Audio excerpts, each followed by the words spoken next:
This morning, the Austrian national team played out a thrilling 3-3 draw with Algeria in their final group stage game of the World Cup.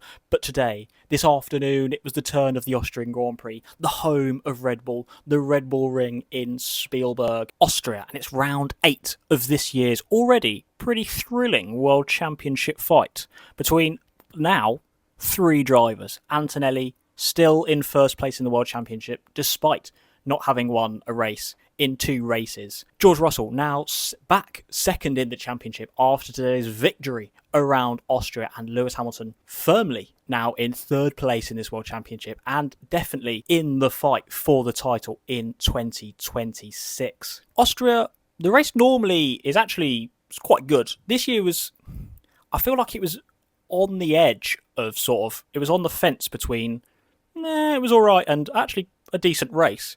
There were sort of moments of, oh, this is exciting, and then just sort of like nothing else was happening.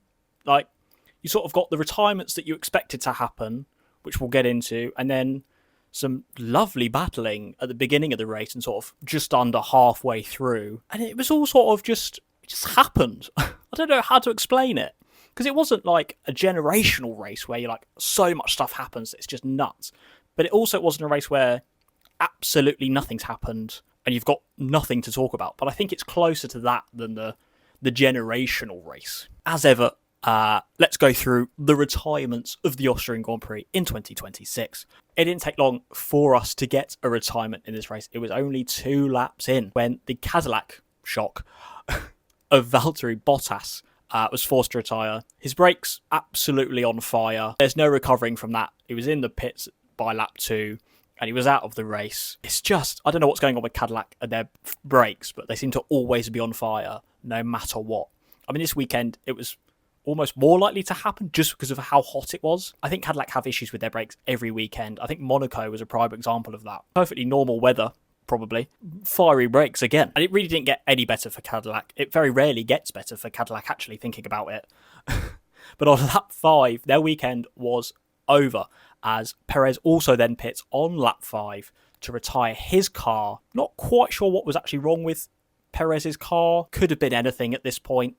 I think possibly had smoke in the cockpit or something, so he had to retire. It was something would have overheated in that Cadillac. 5 laps in, and we do lose Perez and Bottas. The 3rd retirement, we had to wait a little bit longer for this one. Lap 25, so 20 laps after we lose Perez, Carlos Sainz in the Williams is stopped on the side of the track on the start-finish straight. We did get a VSC, which lasted 1 lap, because it didn't take them very long to get Sainz safely out of the way. I don't think anyone cares how Sainz retired. I think his engine blew up. And the final retirement came on lap 47, and in no surprises, and I think everyone can guess who it is. That's right, if you said Lance Stroll, you'd be absolutely correct. His Aston Martin had an ERS failure, so the energy recovery system stopped, said no more, and Stroll was out of the race. I was going to say decent showing from Aston Martin. I think Alonso got that by literally everybody, including Albon, who finished 17th, ahead of Alonso, who finished last, about a minute behind everybody. But between losing Perez and Sainz, so lap 5 to lap 25, we had some fantastic racing. Hamilton versus Verstappen around the Austria Red Bull Ring. 2 greats of this sport battling it out for 2nd place. It was a proper racing. Been filming for 5 minutes. What have I actually talked about? After everyone had made their 2 or 3 pit stops, depending on whichever strategy they were on, or depending on how good the cars were at retaining the tyre life, it was actually a very close finish between the top 3 of Russell, Verstappen and Antonelli. For a little bit after the pit stops, it sort of looked like the race is kind of leveled out and like nothing was going to really happen. And it was like, oh, maybe the top 3 is just going to sort of a bit of procession at the end. But it got to the end, it got to the final 2 laps, and suddenly top 3 were within 3 seconds of each other. I think if we'd had 2 or 3 laps, maybe more, of this race, I think we could have had a lot more exciting finish to this race. Ultimately, it was kind of a procession over the line, but with Kimi, I think he was only half a second behind Verstappen in the end, and I think Verstappen was maybe 2 seconds back behind Russell in first. So it was close, but I think we just needed a few more laps for something really exciting to happen.